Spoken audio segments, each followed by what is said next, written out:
അള്ളാഹുവിൻ്റെ ഔലിയാക്കളിൽ വലിയ മഹാനായിരുന്ന വടകര മുഹമ്മദ് ഹാജി തങ്ങൾ ഉപ്പാപ്പ അവര് ബഹുമാനിക്കുകയും അവര് പ്രത്യേകം പരിഗണിക്കുകയും ചെയ്ത ഒരു മഹാനായിരുന്നു അബ്ദുൽ ഖാദിർ ബാവ മസ്താൻ എന്ന് പറയുന്ന ഈ മഹാൻ.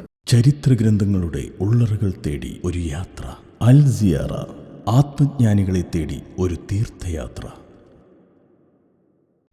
അസ്സലാമു അലൈക്കും വറഹ്മത്തുള്ളാഹി വബറകാതുഹു. അൽ സിയാറ ചാനലിൻ്റെ പുതിയൊരു വീഡിയോയിലേക്ക് എല്ലാ പ്രേക്ഷകർക്കും സ്വാഗതം. ഞാനിപ്പോൾ ഉള്ളത് കൊയിലാണ്ടി ചെറിയ മങ്ങാട് മസ്താൻ പള്ളി എന്ന് പറയുന്ന സ്ഥലത്തെ കടപ്പുറത്താണ്. ചെറിയ മങ്ങാട് എന്നാണ് ഇവിടേക്ക് പറയാം, മസ്താൻ പള്ളി എന്നും പറയും. ഈ കടപ്പുറത്തിൻ്റെ പക്കത്തായിട്ടൊരു മക്കാമുണ്ട്.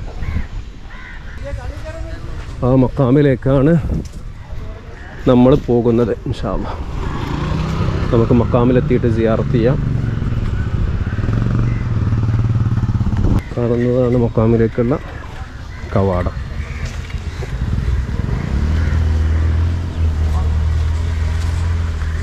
യാ റബ്ബി യാ അല്ലാഹ്. ഇവിടെ ഞാൻ പള്ളിയിൽ കയറി നോക്കിയ പള്ളിയിൽ ആരെയും കാണാനില്ല. ഇവിടെ നമ്പറും മറ്റു കാര്യങ്ങളൊന്നും കൊടുത്തിട്ടില്ല. അപ്പോൾ ഇൻഷാ അല്ലാഹ് എന്തെങ്കിലും മഹാനെക്കുറിച്ച് അറിയുന്നത് ഞാൻ എപ്പോഴും പറയുന്നത് പോലെ വീഡിയോയിൽ ഉൾപ്പെടുത്താം. അതല്ലെങ്കിൽ നമുക്ക് മഹാൻ്റെ ദർഗ ഒന്ന് കണ്ട് മഹാൻ്റെ പേരിലൊരു ഫാത്തിഹ ഓതി സിയാറത്ത് ചെയ്തിട്ട് നമുക്ക് പോകാം ഇൻഷാ അല്ലാഹ്. ഈ കയറി വരുന്ന ഭാഗത്ത് തന്നെയാണ് മക്കാമുള്ളത് കേട്ടോ. ഒന്ന് കയറി വരുന്ന ഭാഗത്ത്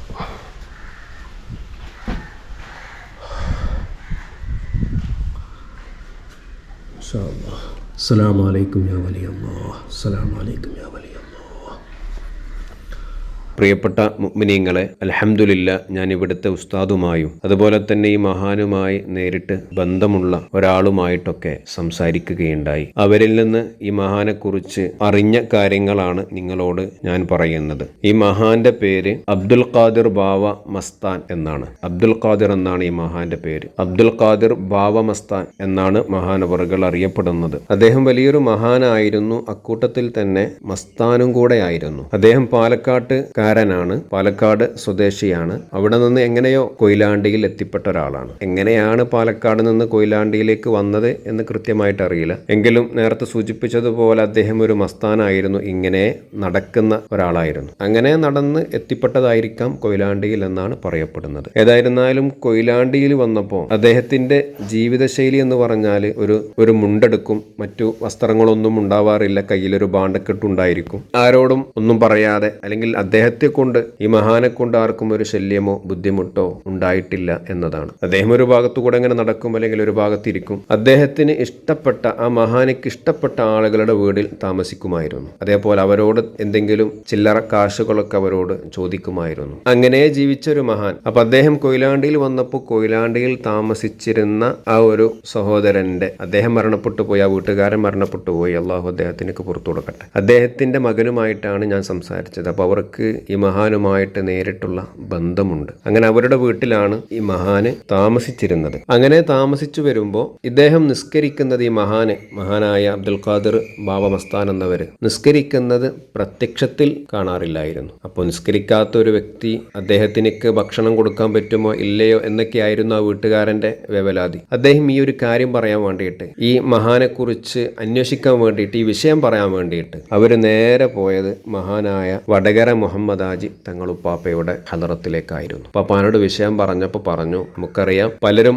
ഈ മഹാനെ കാണുമ്പോൾ ഭ്രാന്തൻ എന്ന് വിളിച്ചിട്ടുണ്ട്. കാരണം അദ്ദേഹത്തിന്റെ ആ രൂപവും നടത്തവും ശൈലിയും ഒക്കെ കാണുമ്പോൾ ഒരു പക്ഷേ തെറ്റിദ്ധരിച്ച ആളുകൾ അങ്ങനെ വിളിച്ചേക്കാം. പക്ഷെ അള്ളാഹുവിന്റെ ഔലിയാക്കൾക്കാണല്ലോ ഔലിയാക്കളെ തിരിച്ചറിയാൻ പറ്റുള്ളൂ, അവരുടെ മഹത്വം മനസ്സിലാക്കാൻ പറ്റുള്ളൂ. വടകര മുഹമ്മദ് ഹാജി റഹ്മത്തുള്ളാഹി അലൈഹി, അദ്ദേഹം വലിയൊരു മഹാനാണ്, വലിയാണ്, ആർക്കും സംശയമല്ല. അപ്പോൾ ആ വടകര മുഹമ്മദ് ഹാജി പാപ്പാനോട് ഇദ്ദേഹത്തിന്റെ ഈ മഹാന്റെ വിഷയം പോയി പറയാൻ വേണ്ടി ചെന്നപ്പോൾ, പറഞ്ഞിട്ടില്ല, ഈ ഒരു കാര്യം പറയാൻ വേണ്ടി ചെന്നപ്പോൾ പറയുന്നതിന് മുമ്പ് തന്നെ വടകര മുഹമ്മദ് ഹാജി തങ്ങൾ ഉപ്പാപ്പ ഇങ്ങോട്ട് പറഞ്ഞു, അത് നിങ്ങൾ നോക്കണ്ട, അദ്ദേഹം അവിടെ നിന്നോട്ടെ, അത് നിങ്ങൾ നോക്കണ്ട, അദ്ദേഹം അവിടെ തന്നെ നിന്നോട്ടെ എന്ന് പറയണ്ടായി. സുബ്ഹാനല്ലാഹ്, പോയവർക്ക് വല്ലാത്ത അത്ഭുതമായി. ഏതായിരുന്നാലും പിന്നീട് അദ്ദേഹം നിസ്കരിക്കുന്നുണ്ടോ ഇല്ലേ മറ്റു കാര്യങ്ങളൊന്നും അവർ ശ്രദ്ധിക്കാൻ പോയില്ല. കാരണം അവർ നിസ്കരിക്കുന്നത് ഒരു പക്ഷെ മനുഷ്യരാകുന്ന, അല്ലെങ്കിൽ അത്രയും വിലായത്തിന്റെ ആ ഒരു സ്ഥാനങ്ങളിലേക്കൊന്നും എത്താത്ത, ആ രൂപത്തിലൊന്നും ചിന്തിക്കാൻ പോലും കഴിയാത്ത സാധാരണ മനുഷ്യരെ സംബന്ധിച്ചിടത്തോളം അള്ളാഹുവിൻ്റെ അടുക്കൽ ഉന്നതമായ സ്ഥാനമുള്ള ആളുകൾ ഒരു പക്ഷെ നിസ്കരിക്കുന്നത് സാധാരണ മനുഷ്യരെ കൊണ്ട് കാണാൻ കഴിയാതെ വന്നേക്കാം. ഇരിക്കട്ടെ, അദ്ദേഹം അപ്പോൾ ആ രൂപത്തിൽ മസ്താനായിരുന്നു. തൻ്റെ ചുറ്റുപാടോ ഭൗതികപരമായ കാര്യങ്ങളോ ഭൗതിക സുഖങ്ങളോടൊന്നും താല്പര്യമില്ലാതെ, എന്തിലേറെ പറയണം, സ്വന്തം ശരീരത്തെ പോലും മറന്നുകൊണ്ട് ജീവിച്ച, അള്ളാഹുവിൽ മാത്രം ലയിച്ച് ജീവിച്ച ഒരു വലിയ മഹാനായിരുന്നു അബ്ദുൽ ഖാദിർ ബാവ മസ്താൻ റഹ്മത്തുള്ളാഹി അലൈഹി. അപ്പോൾ ഏകദേശം മഹാനവറുകൾ വഫാത്തായിട്ട് 28 വർഷത്തോളം ആയിട്ടേ ഉള്ളൂ.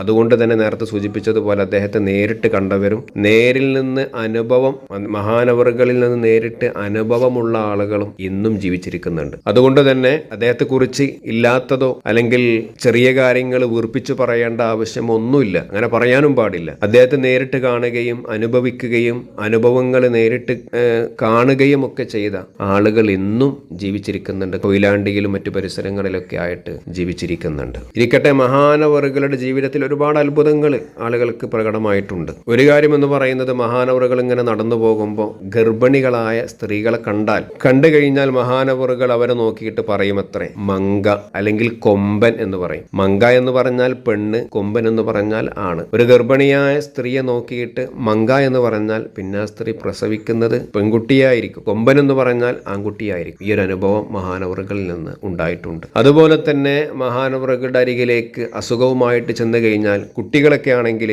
അവരെ കയ്യിലൊന്ന് എടുത്ത് മേൽപോട്ട് ഉയർത്തിയിട്ട് അവിടെ വെച്ച് കഴിഞ്ഞാൽ അസുഖം മാറുന്നൊരു അനുഭവം ഉണ്ടായിട്ടുണ്ട്. അതോടൊപ്പം തന്നെ അസുഖമുള്ള ആളുകൾ എത്തിപ്പെട്ടാൽ അവരുടെ തലയിൽ കൈവച്ചുകൊണ്ട് അല്ലെങ്കിൽ അവരുടെ കൈയൊന്നിങ്ങനെ പിടിച്ച് പൊക്കും. ഇങ്ങനെയൊക്കെ ചെയ്ത് കഴിഞ്ഞാൽ തന്നെ അവരുടെ അസുഖം മാറിയ അനുഭവങ്ങളുണ്ട്. ഇതൊക്കെ അനുഭവസ്ഥരായ, ഞാൻ പറഞ്ഞില്ല, ഞാൻ നേരത്തെ സംസാരിച്ച അദ്ദേഹത്തിന്റെ അനുഭവത്തിൽ നിന്നെടുത്ത് പറഞ്ഞ കാര്യങ്ങളാണ്. അപ്പോൾ അദ്ദേഹം ഈ അബ്ദുൽ ഖാദിർ ബാവ മസ്താൻ അസുഖമുള്ള കുട്ടികളെ തലയിൽ കൈവച്ചുകൊണ്ടൊന്ന് മന്ത്രിച്ചു കഴിഞ്ഞാൽ അസുഖം മാറാറുണ്ട്. അവരുടെ കൈ ഉയർത്തി, ഇതൊക്കെ ഓരോരോ അനുഭവങ്ങളാണ്. ചിലപ്പോൾ കൈ ഉയർത്തും, ആ കുട്ടിയുടെ അല്ലെങ്കിൽ ആരാണോ ചെല്ലുന്നത് അവരുടെ കൈയൊന്ന് ഇങ്ങനെ ഉയർത്താൻ പറയും. അല്ലെങ്കിൽ കുട്ടികൾക്ക് ആണെങ്കിൽ അവരൊന്ന് എടുത്ത് ഉയർത്തി അവിടെ തന്നെ വെക്കും. ഇങ്ങനെയൊക്കെ ചെയ്യുമ്പോൾ അവരുടെ അസുഖങ്ങൾക്ക് കുറവും മാറ്റവും അവരുടെ അസുഖങ്ങൾക്ക് ശമനവും ലഭിക്കാറുണ്ട് എന്നത് മറ്റൊരു വസ്തുതയാണ്. അങ്ങനെ മഹാനവറുകളെ സംബന്ധിച്ചിടത്തോളം പുകല നന്നായിട്ട് ഉപയോഗിക്കാറുണ്ടായിരുന്നു. ആളുകളെ കാണുമ്പോൾ അല്ലെങ്കിൽ അദ്ദേഹത്തിന് ഇഷ്ടമുള്ള ആളുകളെ കാണുമ്പോൾ ഞെട്ടി എന്ന് പറയും. ഈ ഞെട്ടി എന്ന് പറയുന്നത് പുകലക്കാണ്. അപ്പോൾ അവരൊക്കെ ഈ മഹാനുമായിട്ട് സ്നേഹവും ബന്ധമുള്ള ആളുകൾ അവരത് കൊടുക്കുമ്പോൾ അത് വാങ്ങിയിട്ട് അദ്ദേഹം അങ്ങനെ തിരിച്ചു പോകും. ഈ ഒരു സ്വഭാവം ഉണ്ടായിരുന്നു. അതേപോലെ തന്നെ മഹാനവറുകൾക്ക് തന്നെ പല അപകടങ്ങളും സംഭവിച്ചിട്ടുണ്ട്. പക്ഷെ അതിൽ നിന്നൊക്കെ അള്ളാഹുവിന്റെ വലിയ ഹിഫ്ള് കൊണ്ട് മഹാനവറുകളുടെ ആ മഹത്വം കൊണ്ടൊക്കെ രക്ഷപ്പെട്ടിട്ടുണ്ട്. ഒരിക്കൽ മഹാനവറുകളുടെ കാലിന്റെ മുട്ടിന്റെ പിറകുവശത്തുള്ള മാംസം, ആ മസിൽ, അവിടെ ഒരു നായ കടിക്കുകയും അങ്ങനെ രക്തത്തിൽ കുളിച്ചുകൊണ്ട് മഹാനവറുകൾ താമസിക്കുന്ന വീട്ടിൽ വന്നുകൊണ്ട് ചുണ്ണാമ്പ് അല്ലെങ്കിൽ വെണ്ണീർ ഇത് തരാൻ വേണ്ടി പറയുകയും അങ്ങനെ അത് ആ മുറിയുള്ള ഭാഗത്ത് തേക്കുകയും കുറച്ച് ദിവസങ്ങൾക്കുള്ളിൽ തന്നെ ആ വലിയ മുറി പൂർണ്ണമായി ഉണങ്ങുകയും ചെയ്തു. ഇതൊരു അനുഭവമാണ്. അതേപോലെ മഹാനവറുകളെ പാമ്പ് കടിച്ചിട്ടുണ്ട്, പക്ഷേ ഒന്നും സംഭവിച്ചിട്ടില്ല. അങ്ങനെ അതേപോലെ തന്നെ മഹാനവറുകളുടെ തലയുടെ ഒരു സൈഡിൽ ചെവിയുടെ ഭാഗത്തായിട്ടൊരു വലിയ മുഴ ഉണ്ടായിരുന്നു. അതും ഇതുപോലെ തന്നെ പൊട്ടി. പ്രത്യേകിച്ചും മരുന്നുകളോ മെഡിസിനുകളോ ഒന്നും എടുക്കാതെ തന്നെ അതും അങ്ങനെ മാറിപ്പോയിട്ടുണ്ട്. ഇങ്ങനെയുള്ള അപകടങ്ങളിൽ നിന്നൊക്കെ മഹാനവറുകൾ തന്റെ ജീവിതത്തിൽ അതിന് പ്രത്യേകിച്ച് ആധുനികപരമായ മെഡിസിനുകൾ എടുക്കാതെ തന്നെ അങ്ങനെയുള്ള അസുഖങ്ങളൊക്കെ മാറിപ്പോയിട്ടുണ്ട്. അങ്ങനെയൊക്കെ ഉണ്ടായിരുന്നു, അതൊക്കെ മാറിപ്പോയിട്ടുണ്ട് എന്ന് അനുഭവസ്ഥരായ ആളുകൾ പറയാണ്. ഇങ്ങനെ തുടങ്ങി ധാരാളം അനുഭവങ്ങൾ പലർക്കും മഹാനവറുകളിൽ നിന്ന് ഉണ്ടായിരുന്നു. ഒരു ഹൈന്ദവ സഹോദരൻ കൊയിലാണ്ടി ഭാഗത്തുണ്ടായിരുന്നു അത്ര. അദ്ദേഹം വലിയൊരു വ്യാപാരിയായിരുന്നു. അദ്ദേഹം മരണപ്പെട്ടു പോയി. അദ്ദേഹത്തിന്റെ കടയിലേക്ക് ഈ അബ്ദുൽ ഖാദിർ ബാവ മസ്താൻ മഹാനവറുകൾ കയറി ചെന്നാൽ അദ്ദേഹം ആ ഒരു കാഷ്യറിൽ നിന്ന്, ആ സീറ്റിൽ നിന്ന് മാറിക്കൊടുത്ത് അവിടെ ബാവ ഇരിക്കും. അങ്ങനെ അബ്ദുൽ ഖാദിർ ബാവ മസ്താനുമായിട്ട് അദ്ദേഹത്തിന് വലിയ അടുപ്പവും ബന്ധവുമായിരുന്നു. അദ്ദേഹം കടയിലേക്ക് കയറി വന്നാൽ അദ്ദേഹം ആ കടന്റെ ഉടമ ആ കാഷ്യർ സീറ്റിൽ നിന്ന് മാറിയിരുന്നിട്ട് ബാവയെ അവിടെ കൊണ്ടുപോയിരുന്നു. അല്ലെങ്കിൽ ബാവ അവിടെ പോയിരിക്കും, അബ്ദുൽ ഖാദിർ ബാവ മസ്താൻ അവിടെ പോയിരിക്കും. അങ്ങനെ മഹാനവറുകളെ ആദരിക്കുകയും ബഹുമാനിക്കുകയും ചെയ്ത ഹൈന്ദവരും മുസ്ലിമീങ്ങളൊക്കെ ഈ പ്രദേശത്ത് ജീവിച്ചിരുന്നു. അതേപോലെ തന്നെ മഹാനവറുകളെ പരിഗണിക്കാതെ പരിഹസിച്ച ആളുകൾക്ക് അവരുടെ ജീവിതത്തിൽ പല തിക്തഫലങ്ങൾ ഉണ്ടായിട്ടുണ്ട്. അതോടൊപ്പം തന്നെ മഹാനവറുകൾ ആദരിക്കുകയും ബഹുമാനിക്കുകയും പരിഗണിക്കുകയും ചെയ്തവർക്ക് അതിൻ്റെതായ ഫലങ്ങളും ജീവിതത്തിൽ കാണാൻ കഴിഞ്ഞിട്ടുണ്ട് എന്നുള്ളത് മറ്റൊരു വസ്തുതയാണ്. ഇങ്ങനെ അള്ളാഹുവിന്റെ ഔലിയാക്കളിൽപ്പെട്ട വലിയ മഹാനായി നേരത്തെ സൂചിപ്പിച്ചതുപോലെ ഭൗതിക സുഖങ്ങളോട് പൂർണ്ണമായും മാറി നിന്നുകൊണ്ട് അള്ളാഹു എന്ന ചിന്തയിൽ മാത്രം ലയിച്ച് മസ്താനായി ജീവിച്ച് ഇവിടെ തന്നെ ഈ കൊയിലാണ്ടിയിൽ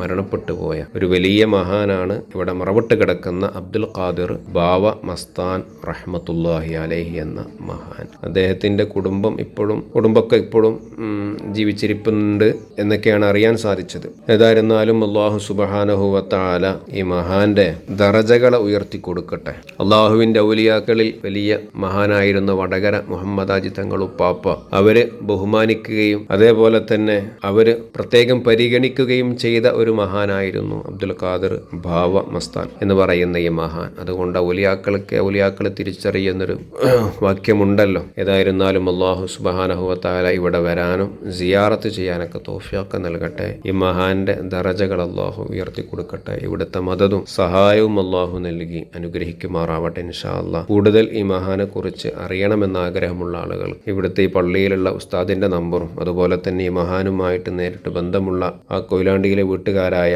അവരുടെ നമ്പറൊക്കെ ഇൻഷാ അല്ലാഹ് ഞാനിതിൽ ഈ വീഡിയോന്റെ താഴത്ത് ഡിസ്ക്രിപ്ഷനിൽ കൊടുക്കുന്നുണ്ട്. ഇൻഷാ അല്ലാഹ് വേണ്ടവർക്ക് വിളിക്കാം, അന്വേഷിക്കാം, ഇവിടെ വരാം, ഒക്കെ ചെയ്യാം. അല്ലാഹു തആല തൗഫീഖ് നൽകട്ടെ. നമുക്ക് ഈ ചരിത്രങ്ങളും ഈ മഹാനെ കുറിച്ച് വിവരണങ്ങളൊക്കെ തന്ന ഇവിടുത്തെ ഉസ്താദിനും അതുപോലെ എനിക്ക് ഈ വിവരണങ്ങളൊക്കെ നൽകിയത് മുഹമ്മദ് അലി എന്ന് പറയുന്ന ഒരു സഹോദരനാണ്. അല്ലാഹു തആല അദ്ദേഹത്തിനൊക്കെ ഖൈറും ബറക്കത്തും നൽകി അനുഗ്രഹിക്കുമാറാവട്ടെ. ആമീൻ യാ റബ്ബൽ ആലമീൻ. الفاتحة. أعوذ بالله من الشيطان الرجيم. بسم الله الرحمن الرحيم. الحمد لله رب العالمين الرحمن الرحيم مالك يوم الدين. إياك نعبد وإياك نستعين. اهدنا الصراط المستقيم صراط الذين أنعمت عليهم غير المغضوب عليهم ولا الضالين. آمين آمين. الحمد لله رب العالمين حمدا يوافي نعمه ويكافئ مزيده. اللهم صل على محمد وعلى آل سيدنا ومولانا محمد. റഹ്മാനും റഹീമുമായ അൽ മലിക്കുൽ ജബ്ബാറായ രാജസയ്യിദായ അല്ലാഹ്, ഞങ്ങളുടെ സിയാറത്തുകളെ കബൂലാക്കണേ റഹ്മാനെ. ഞങ്ങൾ ഓതിയ ഖുർആൻ ശരീഫിനെ സ്വീകരിക്കണേ റഹ്മാനെ. ഇതിൻ്റെ മിഥല സവാബിനെ ഇവിടെ മറവിട്ട് കിടക്കുന്ന ഈ മഹാന്റെ ഹദറത്തിലേക്ക് നീ എത്തിച്ചു കൊടുക്കണേ റഹ്മാനെ. അല്ലാഹുവേ, മഹാന്റെ ദർജകളെ ഉയർത്തണേ അല്ലാഹ്. ഇവിടുത്തെ മദതും സഹായവും കാവലും പൊരുത്തവും സംരക്ഷണവും തിരുനോട്ടവും സാധുക്കളായ ഞങ്ങൾക്കും കുടുംബങ്ങൾക്കും നൽകണേ റഹ്മാനെ. അല്ലാഹുവേ, ഞങ്ങളുടെ ജീവിതത്തിൽ സംഭവിച്ച എല്ലാ തെറ്റുകുറ്റങ്ങളും നീ പുറത്തു തരണേ റഹ്മാനെ. അല്ലാഹുവേ, ഞങ്ങളുടെ ജീവിതത്തിൽ ഞങ്ങളുമായി ബന്ധപ്പെട്ടവരുടെ ജീവിതത്തിൽ ഖൈറും ബറക്കത്തും സന്തോഷവും റാഹത്തും സമാധാനവും നൽകണേ അല്ലാഹ്. എല്ലാ ആഫാത്ത് മുസീബാത്തുകളെ തൊട്ട് അപകട മരണങ്ങൾ, മാരകമായ രോഗങ്ങൾ, പെട്ടെന്നുള്ള മരണങ്ങളെ തൊട്ട് ഈ മഹാന്റെ ബർക്കത്ത് കൊണ്ട് കാക്കണേ റഹ്മാനെ. അല്ലാഹുവേ, ഞങ്ങളുടെ എല്ലാവരുടെയും എല്ലാ രോഗങ്ങൾക്കും നീ ആജിലായ താമായ ശിഫ നൽകണേ റഹ്മാനെ. ഞങ്ങൾ ഓരോരുത്തരുടെയും മനസ്സിലുള്ള ഖൈറായ മുഴുവൻ ഉദ്ദേശങ്ങളും ഈ മഹാന്റെ ബറക്കത്ത് കൊണ്ട് ഹാസിലാക്കി തരണേ അല്ലാഹ്. അല്ലാഹുവേ, മഹാന്റെ ഹക്ക് ജാഹ് ബർക്കത്ത് കൊണ്ട് സാധുക്കളായ ഞങ്ങളുടെ ജോലിയിലും സമ്പത്തിലും ബറക്കത്ത് നൽകണേ അല്ലാഹ്. വീട്ടിൽ, മക്കളിൽ, ഭാര്യയിൽ, കുടുംബത്തിൽ ബറക്കത്ത് നൽകണേ അല്ലാഹ്. ഞങ്ങളുടെ യാത്രകളിൽ, വാഹനങ്ങളിൽ ബറക്കത്ത് നൽകണേ റഹ്മാനെ. അല്ലാഹുവേ, കടങ്ങളെ കൊണ്ട് പ്രയാസപ്പെടുന്നവരുടെ കടങ്ങളൊക്കെയും വീട്ടാനുള്ള വഴികൾ നീ തുറന്നു കൊടുക്കണേ അല്ലാഹ്. മക്കളില്ലാത്തവർക്ക് സ്വാലിഹീങ്ങളായ മക്കളെ നൽകണേ അല്ലാഹ്. വീടില്ലാത്തവർക്ക് ഖൈറായ വീട് നൽകണേ റഹ്മാനെ. അല്ലാഹുവേ, കടങ്ങളെ കൊണ്ട് പ്രയാസപ്പെടുന്നവരുടെ കടങ്ങളൊക്കെയും എളുപ്പത്തിൽ വീട്ടിൽ തീർക്കാനുള്ള വഴികൾ നീ തുറന്നു കൊടുക്കണേ റഹ്മാനെ. സാധുക്കളായ ഞങ്ങൾക്കൊക്കെയും ഈ മഹാന്റെ പൊരുത്തവും ഈ മഹാന്റെ കാവലും നൽകണേ അല്ലാഹ്. ഇവിടൊക്കെ സിയാറത്ത് ചെയ്യാനുള്ള തൗഫീഖ് നൽകണേ അല്ലാഹ്. പരിശുദ്ധമാക്കപ്പെട്ട ഹജ്ജ്, ഉംറ, സിയാറത്തുകൾ മുത്തു റസൂലുള്ളാഹി സ്വല്ലല്ലാഹു അലൈഹി വസല്ലം തങ്ങളുടെ റൗള കൺകുളിർക്ക കാണാനും ഒരുപാട് സ്വലാത്തുകൾ ചെല്ലാനും ഞങ്ങൾക്ക് ഭാഗ്യം നൽകണേ റഹ്മാനെ. അവസാനം മരിക്കുന്ന സമയത്ത് ലാ ഇലാഹ ഇല്ലല്ലാഹ് എന്ന് ചൊല്ലി മരിക്കാനുള്ള തൗഫീഖ് നൽകണേ റഹ്മാനെ. റബ്ബനാ ആതിനാ ഫിദ്ദുനിയാ ഹസനതൻ വഫിൽ ആഖിറതി ഹസനതൻ വഖിനാ അദാബന്നാർ. റബ്ബനാ തഖബ്ബൽ മിന്നാ ഇന്നക അൻതസ് സമീഉൽ അലീം വതുബ് അലൈനാ ഇന്നക അൻതത് തവ്വാബുർ റഹീം വഗ്ഫിർ ലനാ യാ ഗാഫിറൽ മുദ്നിബീൻ. ആമീൻ ബിറഹ്മതിക യാ അർഹമർ റഹീമീൻ. വസല്ലല്ലാഹു തആല വൽഹംദുലില്ലാഹി റബ്ബിൽ ആലമീൻ. സല്ലല്ലാഹു അലാ മുഹമ്മദ് സല്ലല്ലാഹു അലൈഹി വസല്ലം.